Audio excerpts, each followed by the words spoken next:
Hey everybody, welcome to Chris Anderson Comics. We are joined today by my good friend Jerome Cabanatan. How you doing, man? Doing good, doing good. Thanks for having me. Always fun chatting, especially just talking about comics and all that. Hell yeah, that's that's what this is all about, talking about things that we're passionate about. I have guests come on and pick a book that they're, super excited about, or a book that, influence them in some way to want to make comics, or influences their style in some way. And you picked Lone Wolf and Cub. I just happen to have this giant ass volume 1 that Dark Horse had put out. It was put out by a bunch of different publishers in the States, right? Or in the States. You're in Canada, so Yeah, in North America. How about that? yes, yeah. And so, that was the first one that I got to, and it was, you know, I I went backwards. I didn't get to the comics. I was it was Wu-Tang, right? It was Wu-Tang. You listen to Liquid Swords, and you're like, what is that? What is that? Like, what are they talking about? What are they talking about? Then when you figure out it's the movie, you go watch the movie, and then you're just like, oh, it's a comic. And then you look at the comic, and you're like, oh, okay, this is where it's at. This is where it's at. So, uh, the that's whenever I can find one, I pick one up. Right. Uh, I don't pick up enough, but Yeah, whatever I have, it's all good to look at. It's all good to reread. right. I wonder how many of these big fatties that they put out. I'm not exactly sure. I only I think have the one. I think there's at least four. It's a lot.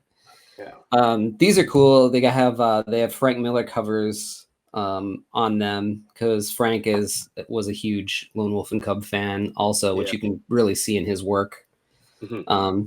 But like, you can really see that he also had a lot of influence when you just open it up and start to look at the artwork. You can see Frank Miller in there too. Yeah. A lot of people. Like, So, what were you gonna say?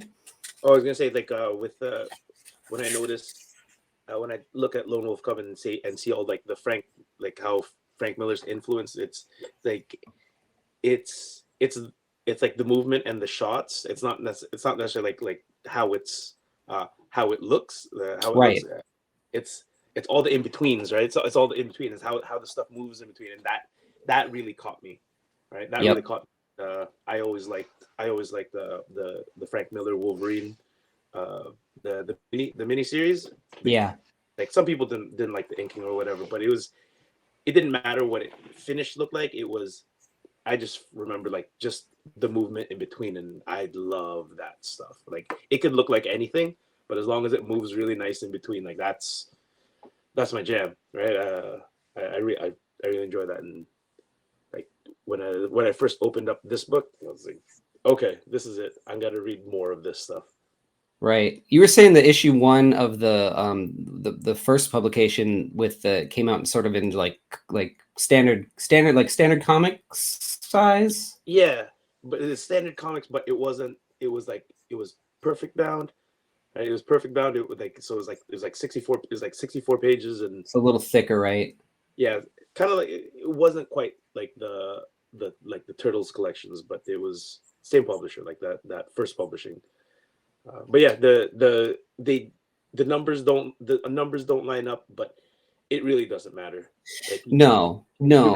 read one Lone Wolf and Cubs, like, that there's someone that needs to get killed, and they do the job, and they're almost in hell, right? I'm wondering what the release order in Japan actually was, but these are all just questions to throw out into the world. Yeah, We might not know right now.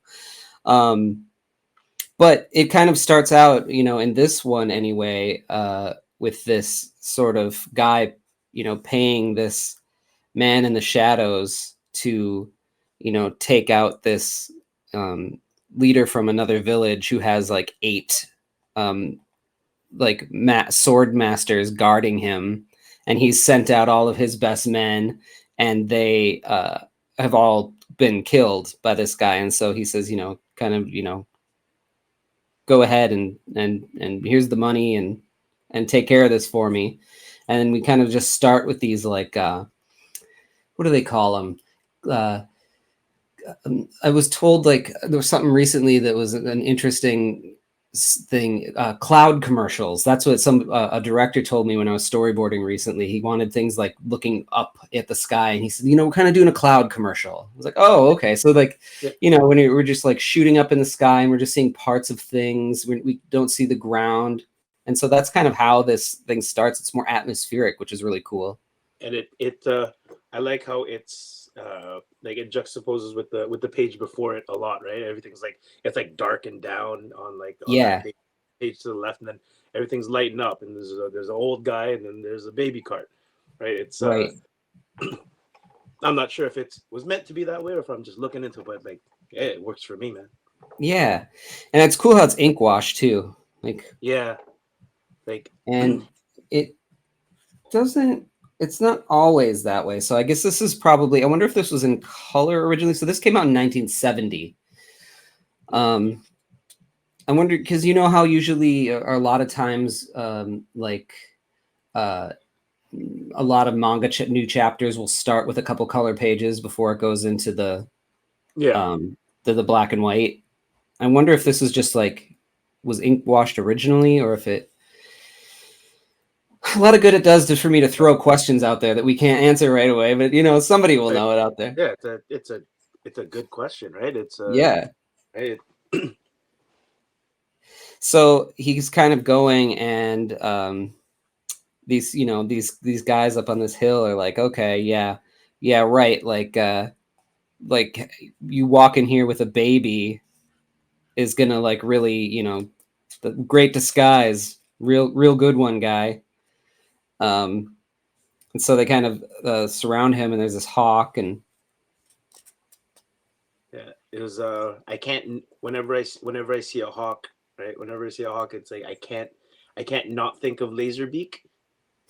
Right? yeah, Every time I see one in a comic or in a show when like they're using it as a scout, it's Laserbeak, right? yeah, So I caught that, and then these whenever I see these bad samurai guys where they have like where the hat is like yeah. all over their eyes, Mm-hmm. then to me that's the Fat Albert guy with the Oh, hat covers his eyes. Mushmouth. Yes, yeah, Yeah, the OBKB like that. Like yeah. it's that's like yeah, and this is where my brain goes when I'm looking at some of this stuff too. Eh, it's not exactly maybe it's not just entertaining for me because I'm reading the story, I'm looking at the art. It's what it makes me think of or what it makes me feel and reminds me of other stuff, right? Yeah. Yeah, but yeah, but anytime that you see a guy with like a hat like that, you know the fight's going down. Oh yeah, it's coming. Yeah. These guys were given this kind of scroll letter. I'm not sure if the hawk delivered it or not. It's kind of unclear. But like, keep an eye out for this. And this when the first time they say it is Lone Wolf and Cub. Um, you know, assassin with a child. Like, ha ha ha ha. He thought that would throw us off. Um, and they're gonna trap him. And so he kind of, you know, squeaks into town, gra gra gra gra gra gra. And then this is the first time we really get a glimpse of Lone Wolf here. Yeah. I wonder, you know, this trope of like the Lone Wolf and Cub. I Yeah. mean, that's when you hear people talk about the trope itself, they say Lone Wolf and Cub. When you think about the Mandalorian with the, you know, Grogu and there's like so many other examples out there of, you know, this badass fighter guy carrying a baby around with them. And I wonder if it originated with this. I mean, it's definitely Yeah. the go-to way to describe it. Yeah. But I wonder if there's examples in like ancient, you know, stories or something like that. I'm sure there would be, but I think in terms of pop culture, I think this was the one that actually like it made people made people see it, made people want to write about it more. Yeah. It's it is something cool. Like I do know that when uh like when my kids were young, like I loved having that the holder, the baby Bjorn stuff, and I was like giving them swords and stuff all the time, like just Yeah. because it's like this is what I always wanted, right? And Yeah. You're it's like, I'm Lone Wolf, and your yeah. wife's like, excuse me, my Excuse chopped me. liver. Yeah, you're not. Hey, you're not alone. You need me, right? Yeah. Pack wolf and Yeah, cubs. yeah. Um, We're going to the grocery store. yeah.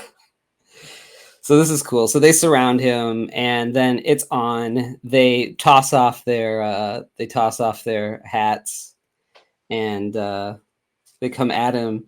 And this use of this sort of I think it's a screen tone that he threw over the Yeah, top of the lines. I'm not sure if I don't think he ruled it out, but I think it's a screen tone. yeah. It looked like a screen tone.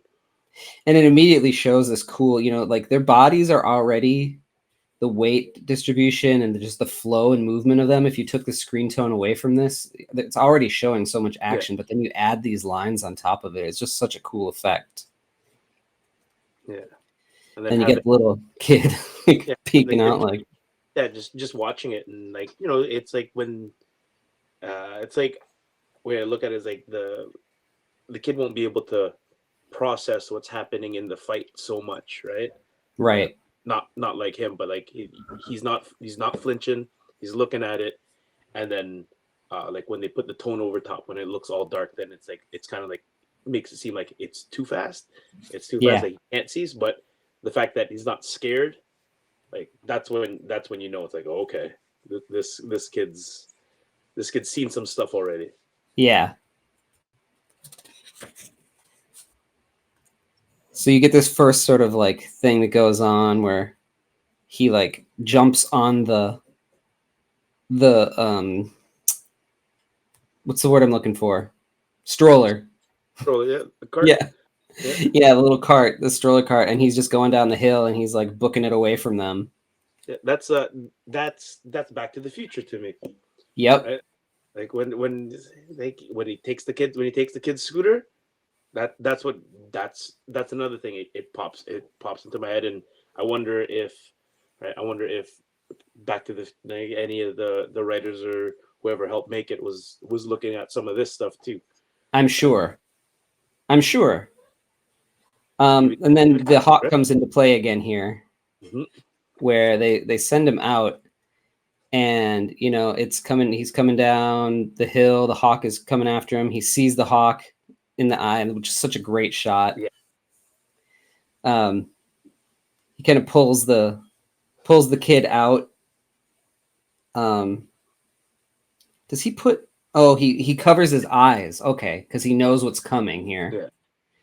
Which it was a little bit unclear to me at first when I looked at it, but the hawk kind of comes down, and then you get all these sort of like bits of something, and what happened is I'm not sure how, but the hawk had some sort of like sand or dust or something that it was able to drop and blind him.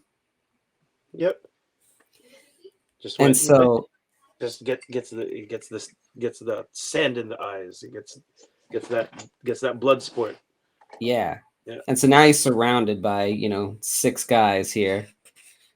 And they're like, "Oh, what are you going to do? Like what can you do without your eyesight?" And then immediately, like as I was looking through this again, for the first time in a long time, I got the whole, the Mandalorian thing. And then I all of a sudden when they were like, "What are you going to do without your eyes?" I got that like scene from Star Wars where, they cover Luke's eyes during Yep. the training and the thing, it's just like there's so much stuff that, Star Wars borrowed from to make it what it was, and it's pretty clear that some of that stuff was from here too.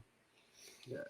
Hey, and I think like the page on the right is I looked at that page a lot, like from the first time, and like when I looked it over, like when we were like just to like prep and to prep for this, but I've been looking at that more and more and more and more. It's just because it's generally a boring page, Yeah. but just the angles and the shots and like just the details in the background just to show where they are and like just the Oh yeah, tone. it's a great establishing shot. Yeah, it's like I need to know more of that, right? I need like that has I need to more practice on that. That's uh I think that's a really cool way to sell this prisoner moment. Oh, absolutely.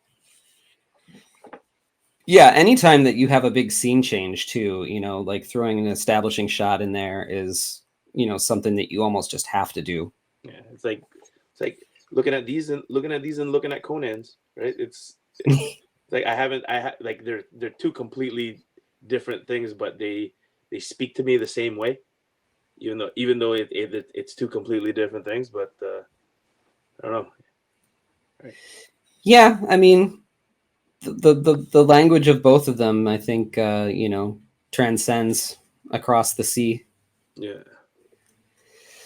And then you get this guy. I'm guessing he's the guy that he was sent to kill. So it makes you, you know, me anyway, automatically kind of go, oh, okay, so he got himself caught on purpose. Yeah. Um, so he kind of comes into this place and And like the textures on those like on those robes, yeah. like is that I was wondering like what is that like is that just a pen? Is that the like, is I'm that a pretty sure brush? I'm pretty sure that that's a tone. There Because there's like but there's some other fabrics that like in other chapters I can't remember, but it just looks like at first it looks like oh like really cool, uh like it looks like a tone, but when you look at it, it's just straight up scribbles, and he scribbled through, and he made the textures of some of these things, and it's right, and it you don't you don't see it right away, right? And right. that's the beauty of it, and that's why that makes me want like a really big version of it.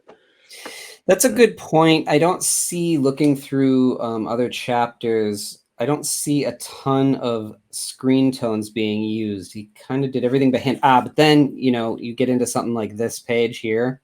Yeah, I'm pretty sure that that's what it is. It's probably a screen tone. I know yeah, yeah. I have some Okay. Letraset screen tones that are just like this, and I actually use it a lot because it doesn't cause a moire effect. Mhm.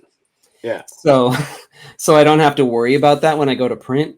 And it looks the same. So I'm guessing that that is one screen tone that he probably uses, hmm and then the rest is wash. yeah, And the washes are great. This whole first chapter is sort of wash until it looks like this page. Actually, is when he yeah. stops. It's interesting.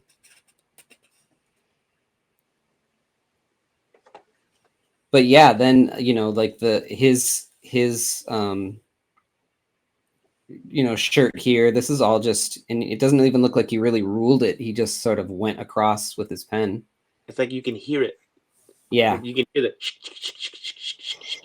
yeah, totally. The very what is it, ASMR or whatever, Yeah, uh, which is like sort of what Man Ben is all about. If you've ever yeah. watched any of those, like to hear that scrape of that pen. God. All right, talk to me. Ah, look at all this. Okay, so it's man, like you can. It's all set up, and that's what I love about the action in this comic in particular. Uh, it's not just a move on a move on a move on a move, like one move. Like this is like the top two panels. That's one move, right? But it's very clearly like there's a loading motion, right? There's a loading motion and an execute, right? And like that's so clear. And even in like when they're like when he's chopping off all these limbs and stuff, it's even if he doesn't show it, like it's like the sound and then the piece, the sound and the piece. But it's like that sequence, I don't see it enough. Like I maybe I'm just reading the wrong comics, right? But right, that's one of the things that I love about this. It's I think when it comes to actual like sword play, when it comes Yeah. to sword play and combat, and like when people are moving, there's thought behind it. It's not just a cool drawing, right? And I see that I see that often, where it's a really cool drawing, but that it it doesn't move well. It doesn't fit right. Right. Like but like it's and then even selling like the motion going in, right? The like on that top panel where everyone's just um, it's almost like a burst from him, right? And it's Sure. coming out, and when he's swiping, then you can see like the change in the motion. It's not Yeah. it's not just dead. It's not just split. It's just so well done. That's a And good point of that it's sort of like, while he's standing still and they're moving, it almost represents like power emanating from him yeah, more than it is power of them moving. And I love the fact that he went to this double page spread and did these really wide panels, yeah, for that first moment, of the fight. and it sells that time, right? That Yeah. like you watch an anime, right? When they were and they have all that. Uh, like I just love this stuff. It's and the way he's like when they're like when they're charging in when they're charging in, and like even the gestures are like it's a full committed shot when Yeah. they're going in on him. They're not tippy toeing. They think that they can run over this guy. Right. And uh like when they're slashed, it's like it's so quick that they're not even at the point where they're retreating. Like Yeah. they're still moving in, and they're Right. just getting screwed because they bit off more than they can chew. And like, yes, please, you know, yeah, I need more of this stuff. Yeah, I mean, that's sort of like a big thing with you because as a martial artist yourself, you understand that there you can't go from one certain move and pose to the next, or to like something totally different. There needs to be sense to it and motion to it, and that's sort of what you do. Yeah, So it's cool to hear you talk about that in these books too, where he's clearly knew what he was talking about when he was doing these moves. he clearly gets it, Yeah. right?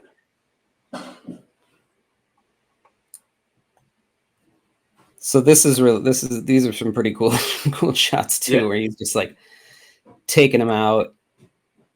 yeah. I always like that when they're This one here. spinning it. Yeah, I Mm-hmm. like if anything, if someone's holding a pen, someone's holding the stick, and it's like just load it, and you don't know, Yeah. make it spin. It looks cool, right? It'll look cool. It will. Yeah. And then the added thing of like, he also got the branch. He was such like a shredding so hard that he even took down a giant branch. Oh yeah, like it's like he knows that much. That's the thing with Lone Wolf and Cub. It's like it's almost it's almost that he's almost that the like Ogami's almost that superhero level where it's like he's gonna get out of it. Like he's never gonna be in that much trouble because he knows too much, right? Right. like he's too good. He's too good at everything, and it's right. And you know, if you read on like other stuff like the Book of Five Rings and Art of War and all that stuff, like there's a lot of stuff that is like applied in like the fights here of like, you know, about like being full and attacking empty. It like those kinds of concepts, they it's shown really well. It's shown really well here. Uh, not just in this instance, but in the whole in the whole series. It's uh there's a lot of thinking, there's a lot of thinking in the fighting, and it's I really appreciate that, and that's that's one of the reasons why I can read these over and over and forget the plot, but I can still read these over and over again. Right. Right. Yeah, it's just there's so much choreography going on with everything. Yeah. And, you know, like you said, a lot of people will just do like cool shots, you know, Yep. and skip the 10 moves in between before you get from one cool shot to the other. But there's ways to show that choreography that's also really cool, you know. And And like this book does an amazing job of it. and they don't it doesn't and not doesn't necessarily mean like every book has to show like a shot for shot fight, right? Like a shot for shot fight, because some books it doesn't really matter, right? It doesn't really matter.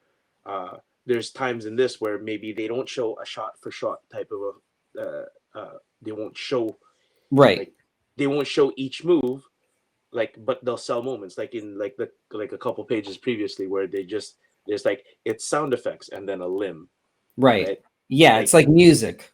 yeah, you can't do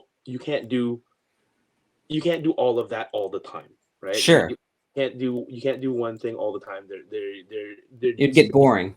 there needs to be time to breathe. Like if Yeah. like right, it is a story, right? And that's the like if I don't know if anybody watches wrestling now, but it's like that's the thing when you know when it was like when my favorite kind is like yes, there's spots, there's cool spots, but there's always going to be a time where both guys are on the ground and both like it's not always a move that's happening. Yeah. You have to tell somebody's hurt, somebody's taking it, somebody's getting advantage, someone's feeling stronger.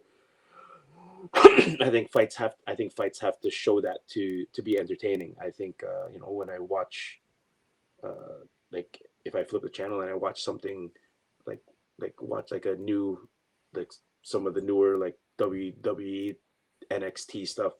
These guys are amazing athletes and they do things that I've never seen other people do, but that's all it is. It's just jumping and moving and jumping and moving and moving and moving and just I don't I don't know what's happening. Like there's Right. no right.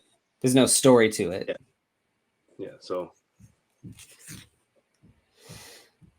So you know, this is the end of chapter 1. You know, he you know, they've been told to lay down their arms, and you know, basically he won, and now he walks into the sunset. yeah, with his kid and his kids looking back like ha suckers. Yep. My Fear dad can his wrath, the wrath of Lone Wolf and Cub assassin. yeah, my dad can beat up all your dads. Yeah. Yeah. And it just goes from there and goes and goes and goes and goes Yeah. for, like you said, like 6 of these, right? Or something. Yeah. Yeah, and it's good, right? He gets paid to do a kill, uses his son as bait, keeps his son safe, gets his kill, gets his money, bounces off to the next one. Jesus, look at that. Oh, Gorgeous.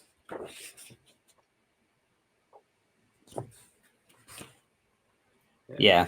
I mean, it's just beautiful, beautiful work, you know. It holds up, you know, 53 years later. yeah, it's and I wonder like because we're reading it forward like in Japan like when it's the other way like are the panels just flipped, like what kind of process had to happen to for us to read it Western style? Yeah, Uh, I'm sure. I mean, they must be just flipped, right?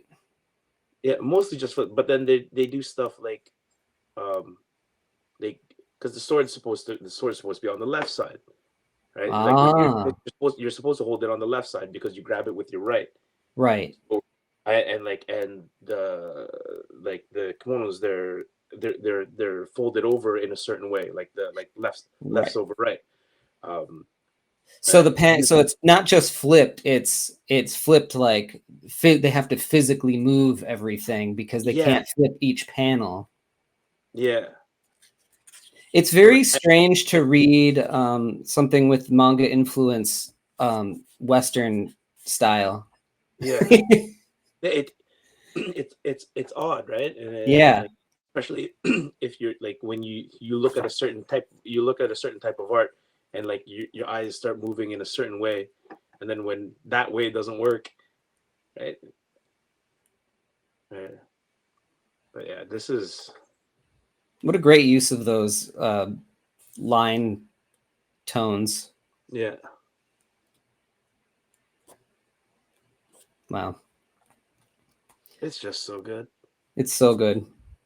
Well, I mean, I encourage people to go out and get a copy of this, or whichever way you want to read it, Yeah, and if you haven't. it yeah, it's one of those things that you can get those if you can grab a single, like if you get a single of like the first publishing ones, you're not gonna go wrong with one, and you're not good like unless you get like the last one, right.